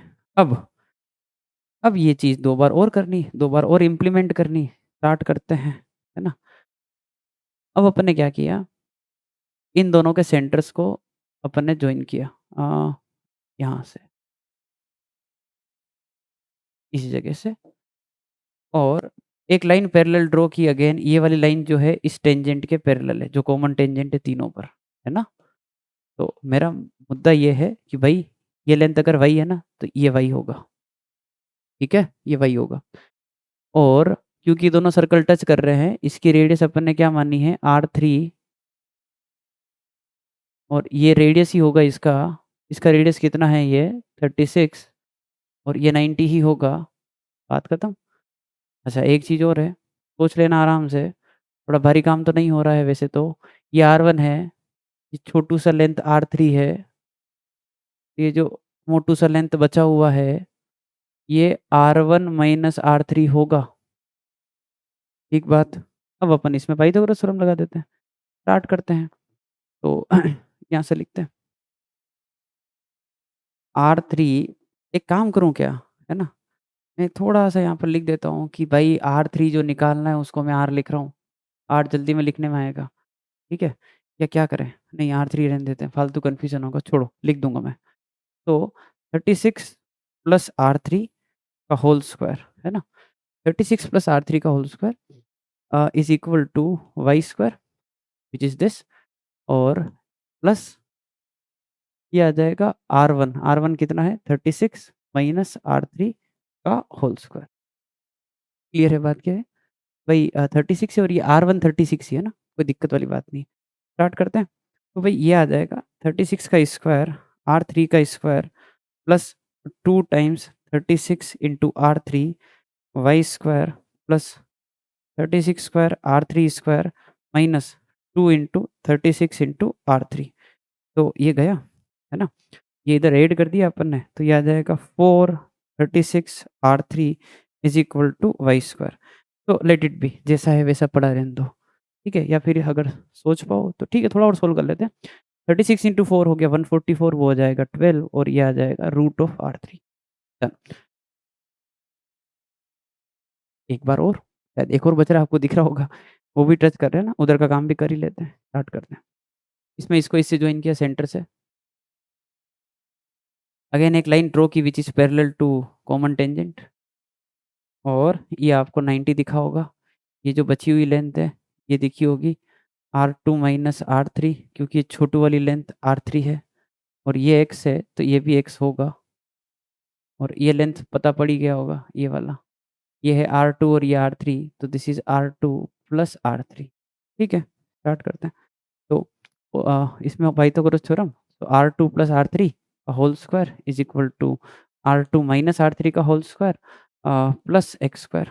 R2 की वैल्यू पुट नहीं की, 9 है, कर देता हूँ भले ही मैं। तो 9 प्लस R3 का square is equal to 9 minus R3 का स्क्वायर। वैसे नहीं करते तो भी चलता, कट रहा था सब कुछ। तो ये आ जाएगा 81 R3 का स्क्वायर प्लस 18 R3, 81 R3 का square minus 18 R3 plus x square. ये गया, ये आ गया 36 R3 is equal to x square और x की जो वैल्यू है वो है 6 रूट ऑफ R3। डन। वो अपना x प्लस वाई है, उसमें पुट कर देते हैं। तो क्योंकि x प्लस वाई जो है 36 दे रखा है, x की वैल्यू कितनी है 6 रूट ऑफ R3, वो कितना है 12 root of R3, 36 18 root of R3 equal to 36, तो 2, तो R3 की वैल्यू कितनी आ जाएगी? और इतनी मेहनत के बाद ये क्वेश्चन किया, इतनी मेहनत पेपर में नहीं करनी है। अगर 3 सर्कल ऐसे टच कर रहे हैं तो एक रिजल्ट होता है, आज के बाद याद रखना। तो बड़े वाले सर्कल की रेडियस का रूट करके रेसिप्रोकल करके जोड़ो, that will be equal to 1/R3। ये रिजल्ट होता है, इसको याद रखें हमेशा, ठीक है? तो आपको सीधा आंसर मिल जाएगा। जैसे मैं इस क्वेश्चन में अप्लाई करके बता देता हूँ, सीधा निकाल सकते थे 1/√36, 1/√9 इज़ 1/रूट of R3, 1/6, 1/3 I think that is कितना 6, तो 1 और 2 1/2 दैट इज़ 1/रूट ऑफ R3, तो R3 इज़ 4, तुरंत आ जाता। आज के बाद याद रखें, 2 बड़े सर्कल की रेडियस को ऐसे जोड़ो, छोटू सर्कल की रेडियस आ जाएगी, कॉमन टेंजेंट होनी चाहिए तीनों के ऊपर, तीनों टच करने चाहिए एक्सटर्नली, ठीक है? बढ़िया सवाल था। अब इस क्वेश्चन को मैं आगे आपको इम्प्लीमेंट करके बता देता हूँ कि इस बार मैंने 4 सर्कल ले लिए हैं, ठीक है? पूछा क्या है एज़ शोन इन फिगर, हाँ ठीक है, वो दिख रहा है हमको। एक सर्कल की जो रेडियस है, यानी कि C1 C2 सॉरी, दोनों की रेडियस 360 है, दोनों बराबर है, छोटू-मोटू बना दिए इन्होंने, चलेगा। टेंजेंट टू ईच अदर, एक लाइन है, C3 बीच में है और यार ये डायग्राम है ना, थोड़ा-सा गड़बड़ है। गड़बड़ ऐसे है कि ये जो सर्कल है ना यार, ये गड़बड़ बना दिया है। ये सर्कल इसको भी टच करेगा, ऐसा है, ठीक है ना? मतलब समझ गए ना? ये जो सर्कल है ना C3, ये C2 को ही टच कर रहा है ना, ये C3 को भी टच करेगा, सॉरी C1 को भी टच करेगा, क्योंकि दे रखा है ना ये, circle C3 is tangent to C1, तो दिखा नहीं रखा C2 एंड L। हाँ, ठीक है, बस। तो अपन तो एक काम करते हैं, अपने को C4 का रेडियस निकालना है। तो अपन तो मान लेते हैं, कैसे? इसका रेडियस R1 है, इसका रेडियस भी R1 ही होगा क्योंकि दोनों बराबर है, दोनों का 360 है इसलिए। इसका रेडियस अपन मान लेते हैं R3 और इसका रेडियस मान लेते हैं R4, जिसका जैसा नाम इन दोनों का बराबर है क्योंकि दे रखा है। मेरे को अभी रिजल्ट सिखाया गया था कि अगर तीसरा सर्कल ऐसे टच कर रहा है तो 1/R3 का root will be equal to 1/√R1 plus 1/√R2, जहाँ पे R2 कितना है? R1 ही है, राइट? तो यहाँ से 1/R3 का जो रूट है वो कितना आ सकता है? 2/√R1। तो बेसिकली जो R3 की वैल्यू है वो कितनी आ गई? R1/4। ठीक है? अब समझना, ये वाला जो सर्कल, ये वाला सर्कल और ये वाला सर्कल तीनों टच कर रहे हैं आपस में एक्सटर्नली और एक तीनों पे कॉमन टेंजेंट है। तो ये रिजल्ट इन पे वापस लग जाएगा जो भी मैंने सिखाया है। तो अगेन क्या होगा? 1/√R4 इज इक्वल टू 1/रूट इस वाले सर्कल की रेडियस जो कि है R3 प्लस 1/√R1, ऐसा लग जाएगा। तो R1 तो R1 ही रहेगा, R3 की वैल्यू है जो कि कितनी है? R1/4। तो ये R1/4 ये रूट लगा दिया, जोड़ देते हैं इसको, ये 2 तो ये 3/√R1, 4 का 2 हो गया, 2 + 1 3, है ना? ये हो गया। यहाँ से अगर R4 की वैल्यू निकालोगे तो R4 की वैल्यू कितनी आएगी? R1/9 और R1 दे रखा है 360, तो 360/9 तो दैट इज़ 40। एक ही रिजल्ट को 2 बार अप्लाई करके समझाया है, डायग्राम में थोड़ा-सा करेक्शन था, ये सर्कल पूरा बना हुआ है। ठीक है भाई, डन? चलिए आगे बढ़ते हैं, अगला सवाल।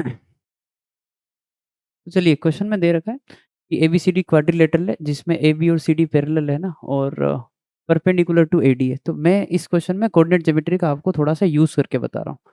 तो फंडा क्या है कि आप क्या करो, ऐसे क्वेश्चन में है ना, एक्स और वाई एक्सिस जो है मान लिया करो, है ना? और जो भी आपका फिगर होता है, चाहे ट्रायंगल हो, चाहे क्वाड्रिलेटरल हो, एक को ओरिजिन मान लो, है ना? उससे आप कोऑर्डिनेट ज्योमेट्री के फंडे अप्लाई करना स्टार्ट कर दोगे। जैसे इस क्वेश्चन में मैंने ए को यहाँ पर ओरिजिन मान लिया है, कि एक मैं यही मानूँगा और अब मैं अपना क्वेश्चन वापस पढ़ रहा हूँ। तो भई ऐसा है कि एबी जो है पैरेलल टू सीडी है, तो मैं बी यहाँ मानूँगा और एबी इक्वल टू 3 सीडी है, तो सीडी छोटा दिखाना, एबी बड़ा दिखाना। मैंने एक काम किया कि यार ऐसा कुछ बना दिया और थोड़ा-सा इसको और छोटा कर देते हैं, ठीक है? तो इस जगह पर अपन जो है सीडी मान रहे हैं ना, ये सी है, ये डी है। इसकी लेंथ अगर ए है, तो ये वाली लेंथ जो है कितनी रहने वाली है? 3a। ये फंडा सबसे पहले समझ आया। और एक है ना, एबी जो है वो परपेंडिकुलर टू एडी भी है। तो एबी और एडी परपेंडिकुलर है। हाँ, होता है एक्स वाई एक्सिस वैसे ही परपेंडिकुलर ही होते हैं, उसका भी यूज़ हो गया। अच्छा, इसको यहाँ से जॉइन कर दिया, है ना? तो ये अपना बन गया क्वाड्रिलेटरल। और अब है कि एरिया इसका दे रखा 4। अच्छा, एरिया दे रखा 4 और ये क्या दे रखा है? Circle can be drawn touching all the sides. इन सारी साइड को टच करने वाला एक सर्कल ड्रॉ किया गया है। ऐसा कुछ मान लेते हैं और इस सर्कल का रेडियस अपने को बताना है, सही है। तो इसका सेंटर मान लिया यहाँ पर, यहाँ से यहाँ तक डिस्टेंस रेडियस के बराबर जो r मान रहे हैं, ये भी r ही होगा। तो सेंटर के कोऑर्डिनेट भी r, r रहेंगे। तो ये r होगा तो ये कितना हो जाएगा फिर 2r। तो इस पॉइंट के जो कोऑर्डिनेट है वो आएँगे a, 2r। ठीक है, डन। और इधर से भी डिस्टेंस देखोगे तो वो r के बराबर ही आएगी क्योंकि ये लाइन भी इसके ऊपर डन। अब अपन एक काम करते हैं, एरिया का एक्सप्रेशन लिख देते हैं एक बार। तो एरिया हो गया 1/2 sum of parallel sides which is a and 3a and distance between them which is 2r and that is 4। तो 2 से 2 गया, ये 4a और ये r इक्वल टू 4। तो बेसिकली ए आर की जो वैल्यू है वो 1 है। एक रिलेशन तो ये आ गया। एक और लिख लेंगे कहीं से, हो जाएगा काम। देखो, ये लाइन इसके ऊपर टेंजेंट है ना, टेंजेंसी की कंडीशन लगाते हैं कि सेंटर से परपेंडिकुलर डिस्टेंस जो है रेडियस के बराबर होनी चाहिए। इस लाइन की इक्वेशन लिखेंगे तो इसका स्लोप, अच्छा ये पॉइंट कितना हो गया? 3a, 0। चारों कोऑर्डिनेट भी मिल जाते हैं, फटाफट काम हो जाता है वैसे। स्टार्ट करते हैं। तो 0 - 2r है ना, और 3a - a, x - 3a और y - 0, y - y1, x - x1 और 0 - 2r, 3a - a। स्लोप लिख दिया, 2 पॉइंट से लाइन की इक्वेशन लिख दी। तो 2a, 2 से 2 गया, सो -r/a। x माइनस 3a और यहाँ पे आ जाएगा y, ये आ जाएगा ay equal to minus r x plus 3ar।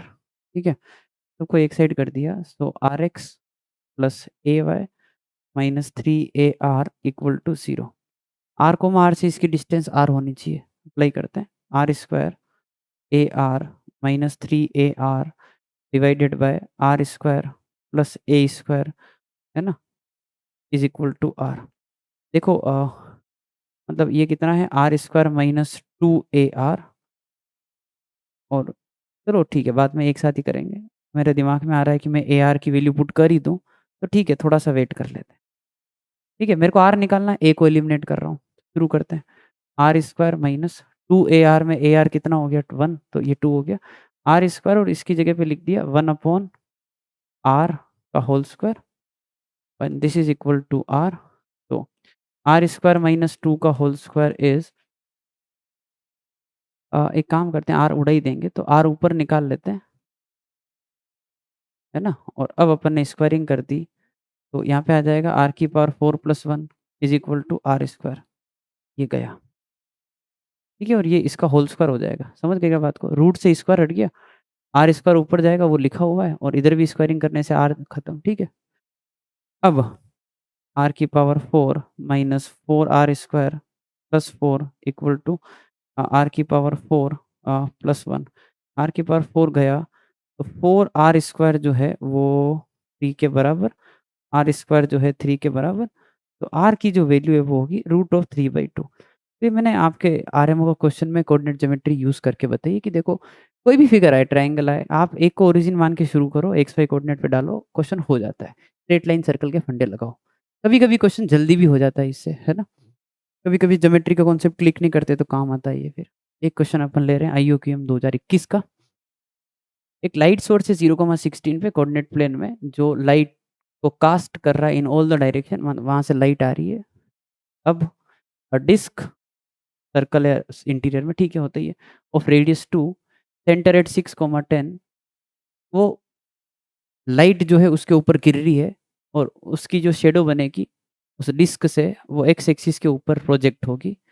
तो आपको लेंथ ऑफ शेडो बताना है, क्वेश्चन ये है। मैं आपको थोड़ा सा डायग्राम के अंदर समझाता हूँ ये बात कि एक्स वाई 0,16, सोचो यहाँ पे कोई एक वो डिस्क है जिसकी ये बात कर रहे हैं। तो फंडा ये है कि 0,16 से लाइट आ रही है तो शेडो बनेगी, तो भाई एक लाइट की रे अपन इधर मान लेते हैं, ऐसे आ रही होगी, और एक कुछ ऐसे आ रही होगी, इस तरीके से। और ये जो लेंथ एक्स एक्सिस पे प्रोजेक्ट हो रही है वही तुमको निकालनी है, वही इस क्वेश्चन में रिक्वायर्ड है। इसमें जहाँ से लाइट आ रही है वो पॉइंट 0,16 दे रखा है, डिस्क का जो सेंटर है वो दे रखा है 6,10, और जो इसकी रेडियस है डिस्क की वो दे रखी है 2। बस, तो टेंजेंसी की कंडीशन लग जाएगी, लगा देते हैं।